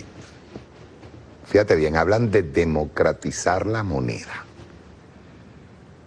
Pero hay un elemento que es básico y que Estados Unidos en este momento está empeñado en hacerlo. El olvido de la historia. Borrar la historia de los pueblos. Eso lo vimos ahora mismo en la Cumbre de las Américas. Y vimos la reacción del presidente Nicolás, vimos la reacción de Cristina, vimos la reacción de Correa. Borrar la historia. Es decir, para este Cordeiro, yo no sé si este carajo es venezolano, no lo sé. Pero este tipo es infame. Trata los próceres que aparecen en las monedas, los trata de figuritas y esas cosas, y hay que borrarlas. Borrar nuestra historia, es eso lo que está haciendo, no solamente teóricamente, sino en la práctica. Lo está haciendo el gobierno norteamericano. Lo que está sucediendo ahora mismo con las voladuras, lo dije la semana pasada, las voladuras de ciudades enteras que tienen millones de años, o tienen miles de años, forma parte de esa política norteamericana de borrar la historia, porque la historia no puede ser rebatida por el imperialismo. La historia está allí. La historia de agresiones por parte del imperialismo norteamericano no puede ser borrada. Está allí y nos sirve a nosotros, conociéndola, para construir el futuro, para saber quién es el enemigo. Suena duro decir enemigo, pero es el enemigo. Porque un enemigo que no tiene compasión para nada con nosotros, que le cambia a estos cigüí, a estos lacayos de la dolarización, les cambia la mentalidad. En donde la historia no importa para nada, sino lo que importa es tener dólares, porque la moneda nuestra, según él, no vale. La semana que viene, yo les aseguro, vamos a hacer un análisis de cuál moneda es más fuerte. Si la colombiana o la nuestra, o si el mismo dólar y la nuestra. Vamos a hacer un análisis sobre eso. Sobre todo por lo de Dollar Today, que lo tengo prometido. Lo de Dollar Today. Ahora, ¿cómo te venden ellos la dolarización? Bueno, es la panacea de la reconstrucción de Venezuela. Es decir, que nosotros empecemos a trabajar con el signo monetario de ellos. Es para ellos la panacea. Dicen, es la solución que permite evitar crisis cambiarias y de balanza de pagos. Al no haber una moneda propia, no pueden producirse bruscas depreciaciones ni súbitas salidas de capital motivadas por el temor de una devaluación. ¿Están ustedes? Ellos la provocan. En el caso de Dollar Today, Hay una tremenda contradicción entre lo que es un dólar a 6.30 y lo que es el dólar que ellos tienen montados en su página. Y a la hora de la chiquita nos haríamos una pregunta. ¿Quiénes son ellos? Eligio Cedeño. ¿Eso es un patriota? ¿Qué ha hecho Eligio Cedeño por el país? Sino haberse llevado dinero y haberse escondido en Miami y estar financiando terroristas. En el caso de Orlando Urdaneta, ¿qué ha hecho Orlando Urdaneta por el país? Haber estado al lado de su primo, Comiso Urdaneta, en el golpe de Estado en la Comandancia General del Ejército el 12 de abril, en la madrugada. Él. Hay otros allí. Pero ¿qué han hecho ellos por esta patria? Como para sentirse patriotas. ¿De qué carajo han hecho? Viven allá desestabilizando nuestra moneda y viven allá en el imperio recibiendo financiamiento de la CIA y financiamiento del Departamento de Estado y utilizando el señor que se llevó y se robó, porque es robo, los reales del señor Eligio Cedeño haciendo sus inversiones impunemente y financiando terrorismo en contra de Venezuela. Eso es lo que son. Dice aquí, una medida que implica, según ellos, estabilidad económica.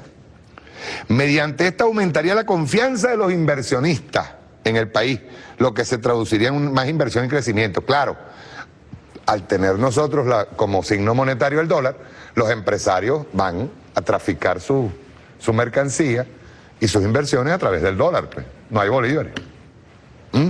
Y reduciría la inflación de forma muy importante. ¿Sabes cómo te lo venden? Lo que significa en realidad. Vamos primero a ver un video en donde hay una exposición de lo que es la dolarización por parte de Rafael Correa y algo que dijo el comandante Chávez en un viaje al exterior, en una cumbre. Vamos a ver, rueda.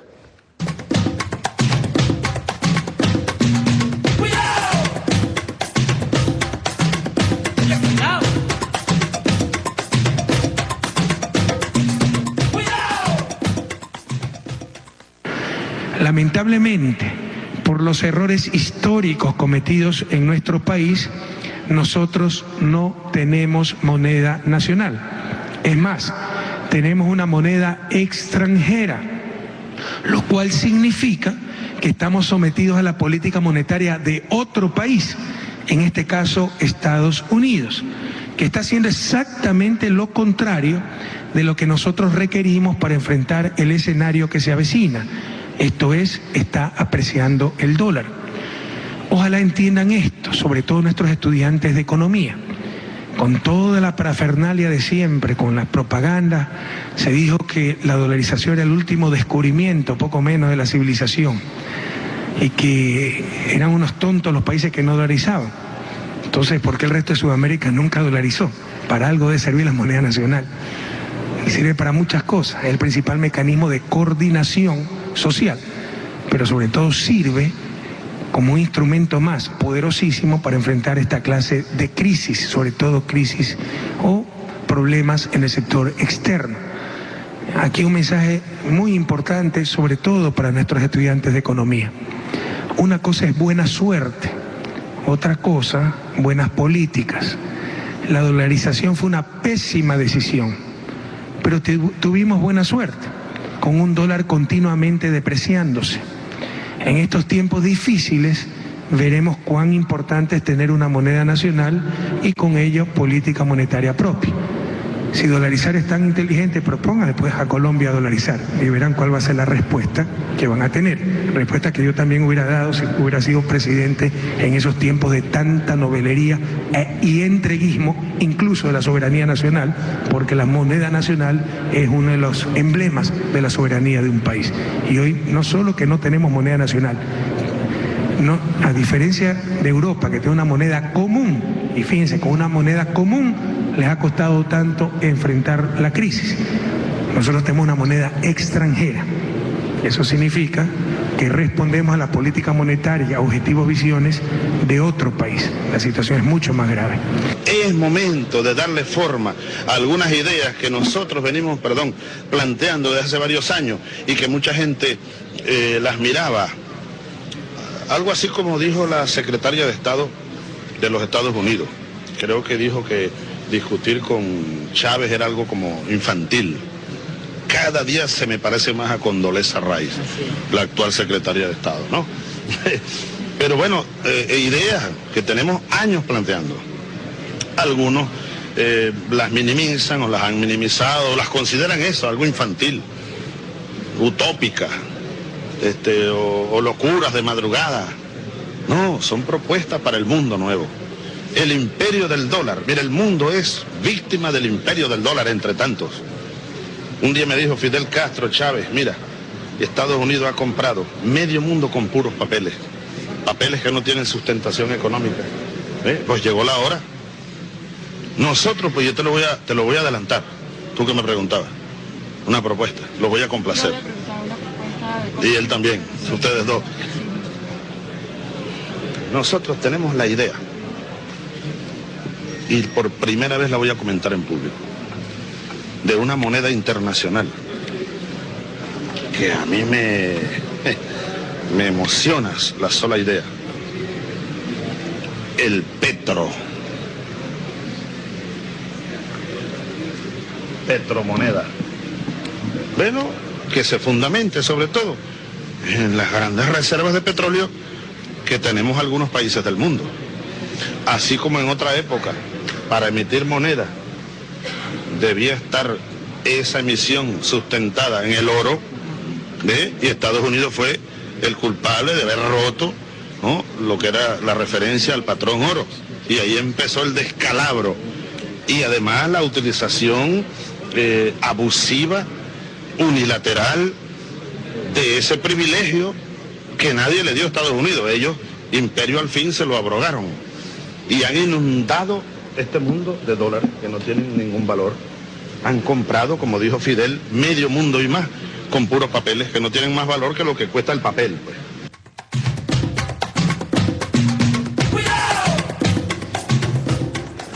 Yo voy a buscar esa explicación que dio Fidel con relación al dólar como papel.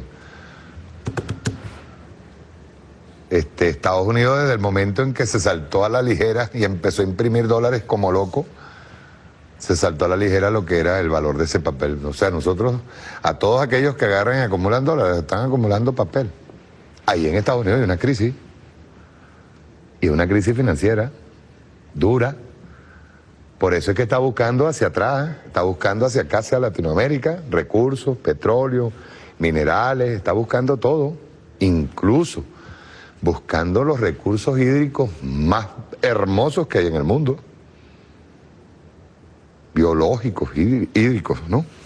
Ahora, ¿qué supone la dolarización? Supone la aniquilación de la moneda nacional, es decir, no solamente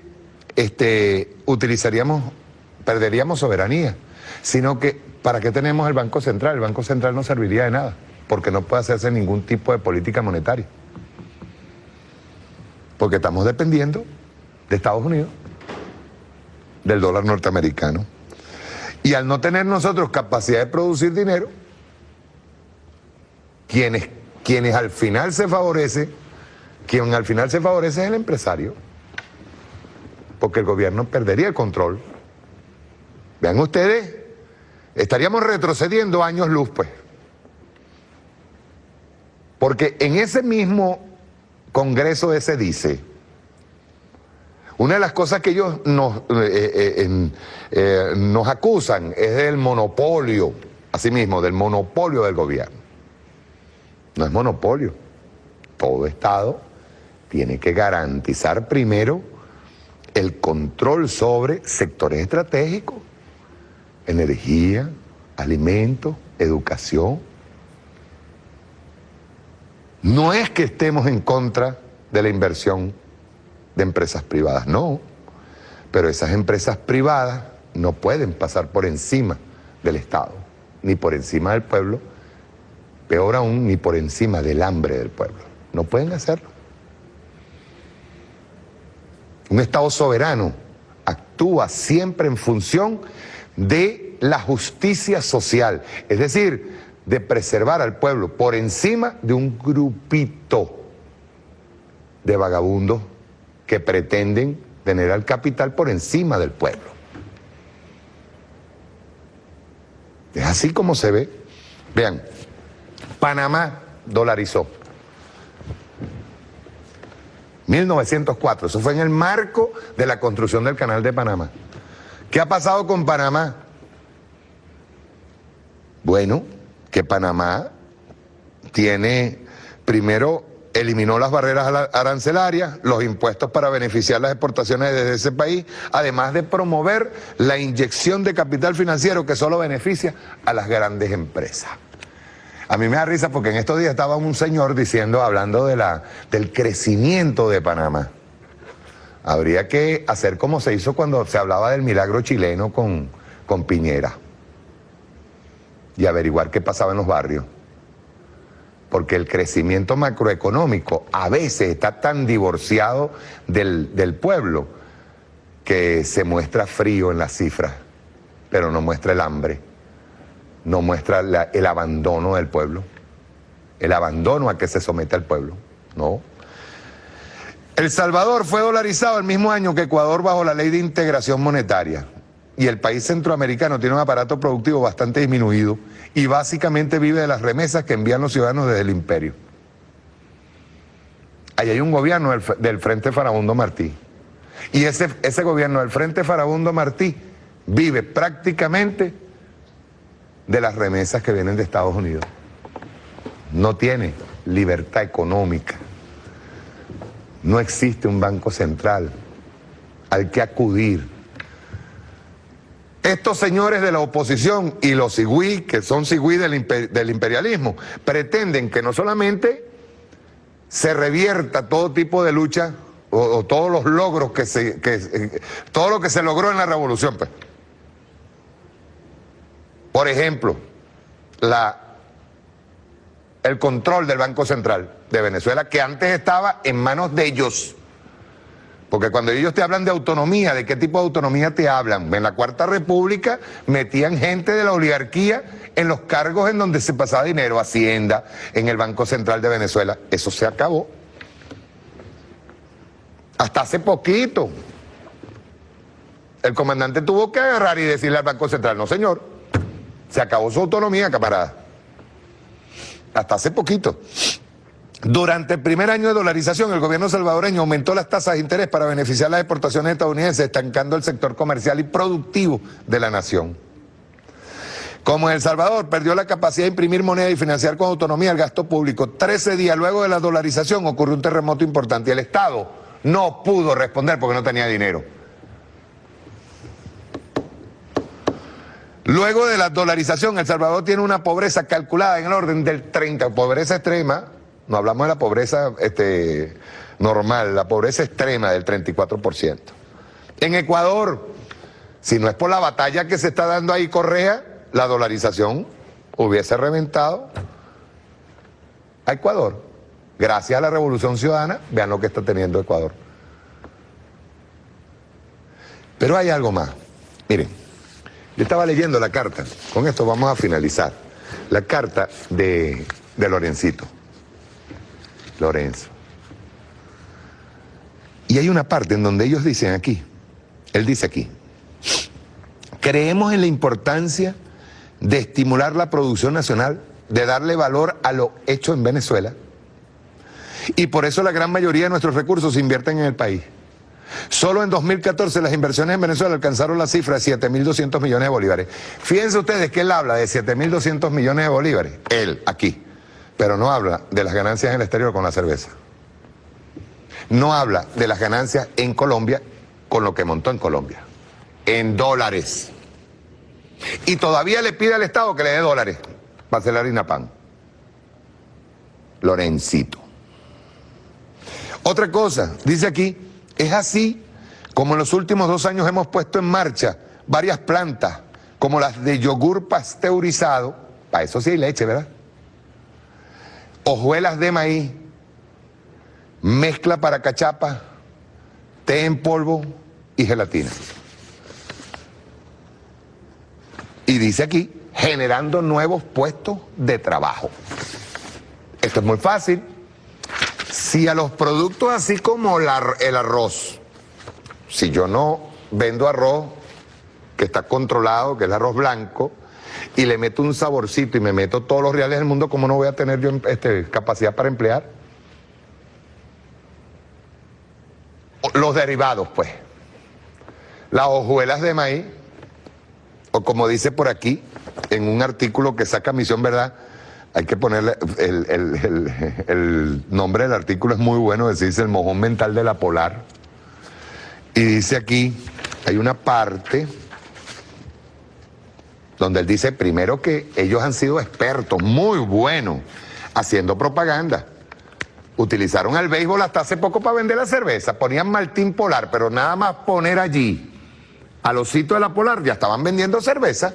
Pregúntele a Lorenzo Mendoza cuánto de cerveza vende en los juegos de béisbol. Y cómo aumenta su ganancia cada vez más en esos juegos. Y en las camisetas ponían, eso se prohibió, ponían Martín Polar. Y con el osito ya estaban vendiendo la cerveza. Eso es lo que le llaman propaganda subliminal. Pero él dice aquí, casi le falta decir que solo ellos llenan la estadística de empleo por ser los únicos que trabajan, porque los demás debe ser que cobramos sin trabajar. Dice, pocos bodrios son tan monumentales como el de la Polar en Venezuela, como expresión de propaganda política camuflada con el mojón del esfuerzo de la Polar. Hace creer que el maíz que meten por un lado de una máquina hecha en Estados Unidos y que sale convertido en harina y empaquetado por otro lado, llegó solo caminando hasta la planta o que lo sembraron ellos. Que eso es mentira, ellos no siembran. Dice aquí, ningún venezolano tuvo esfuerzo alguno produciendo y colocando en sus puertas el maíz desgranado, pasando por 1001 entuertos. Colocándose a sí mismo como el pináculo de la eficiencia de Venezuela, no solo nos hace creer que es la única que sirve para algo, invisibiliza el esfuerzo diario de otros, como es el caso de la verdadera empresa que mueve el corazón y alma y cuerpo de la economía venezolana, la empresa petrolera. Dice, haciendo la salvedad de que la empresa petrolera se basa en la extracción, cierto es que la empresa petrolera también opera por medio de la exploración, producción, mejoramiento, transporte, refinación y comercialización de crudo. Polar, ni con toda la materia prima, puede sacar 3 millones de kilos de harina al día. Ah, otra cosa, ellos hablan él habla aquí de la tecnología de punta. Mire, el Estado tiene más tecnología de punta en sus fábricas que ellos mismos. Ellos tardan en hacer sus renovaciones en tecnología. ¿Y saben por qué tardan? Porque le sacan el juguito a las máquinas viejas. Le sacan el juguito. ¿Cuál es el problema en este caso? Que el Estado teniendo tecnología de punta, y ahí lo que dice Nicolás ayer, el Estado teniendo tecnología de punta, todavía nosotros no sabemos utilizarla. Y ahí por qué nosotros todavía no tenemos conciencia del daño tan tremendo que nos está haciendo la guerra económica. Nosotros tenemos capacidad para producir, pero para producir por encima de estas empresas, mucho más que estas empresas. Pero tenemos que tener la conciencia, primero, de quién es el enemigo. Tenemos que tener la conciencia, segundo, de cómo el pueblo, participando en colectivo, puede satisfacer todas las necesidades del pueblo mismo, es decir, a sí mismo.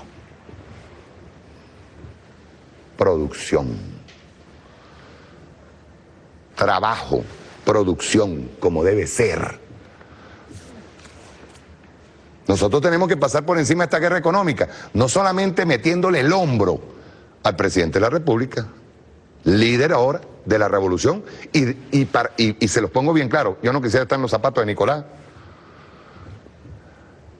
porque tiene la tremenda responsabilidad de ser el primero en resguardar el legado del comandante Chávez y hacerlo valer.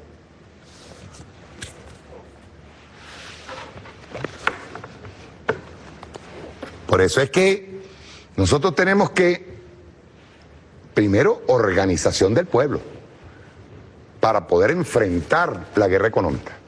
Segundo, entender de dónde viene la guerra económica. Si bien es cierto que nosotros tenemos fallas, esas fallas nosotros podemos pasar por encima de esas fallas y convertirnos en motores de la producción nacional. Y darles en la madre a la oligarquía parasitaria. A los que quieren arrinconarnos y tratar de obligarnos a que apliquemos medidas neoliberales que no deben ser. Es lo que decía Mao, y termino con ello. Es lo que decía Mao en ese cuento. Y tenemos que tenerlo muy, muy presente. Lo que decía aquí al final.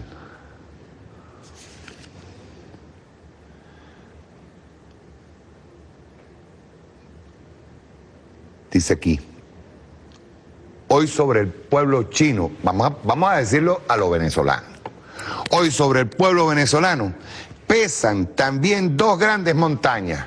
Una se llama imperialismo y la otra la oligarquía parasitaria. El partido, y no solamente el partido, todas las organizaciones populares, todos los partidos de la unidad, de ese polo patriótico, todos esos partidos tienen que estar desde hace... el pueblo mismo tiene que entender que decidió eliminar esas montañas. Debemos perseverar en nuestra decisión y trabajar sin cesar, porque también conmoveremos a Dios. Unidad, unidad, unidad, lo dijo el comandante Chávez en más de una oportunidad. Tenemos los mecanismos constitucionales para hacerlo. La hegemonía del poder popular, porque somos mayoría, ya tenemos el derecho sagrado a construir el socialismo. ¿Es socialismo o barbarie?, dice Rosa de Luxemburgo. Si queremos regresar a las mismas condiciones, y yo quiero que se lo cuenten a sus muchachos, yo insisto mucho en eso. Si nosotros queremos de verdad entender qué es lo que está pasando, tenemos que empezar por cambiar nuestra propia cultura. Porque si hay algo bien difícil es hacer una revolución, teniendo medios de comunicación bombardeando todos los días con el consumismo. Tenemos que contarle a nuestros hijos qué fue lo que sucedió aquí en la Cuarta República, qué es lo que sucedió durante el golpe de Estado y qué es lo que está pasando ahora mismo. Estamos obligados a hacerlo. La hegemonía del poder popular parte, su génesis parte de la enseñanza y la educación de las masas. Cambiar el modelo económico exige primero cambiar el modelo cultural. Nuestro problema no solamente es económico, es cultural. Cuando nosotros veamos la reacción de un hijo nuestro actuando de manera egoísta, pensando solamente en él, hay que cachetearle el alma. Discúlpenme, no es cachetearle el cuerpo ni la cara, es cachetearle el alma, decirle carajo. Por ese tipo de posiciones es que la derecha en este país impone muchas veces su regla de consumo, su regla de guerra económica. Y nosotros tenemos que estar dispuestos a enfrentar eso. Eso. De verdad agradezco muchísimo que se haya este esfuerzo ahora de una mujer, porque la mujer venezolana es la más afectada y quizás es el objetivo de la guerra económica. Y nosotros a través de esa organización tenemos que llevarle educación a nuestros hijos y educación a las masas, para convertir a todo este pueblo en un solo pelotón de batalla. La batalla diaria que nos estamos dando, metiéndole el hombro al presidente Nicolás Maduro Moro. Chao, nos vemos el próximo sábado. Ya no ves más allá de tus ojos.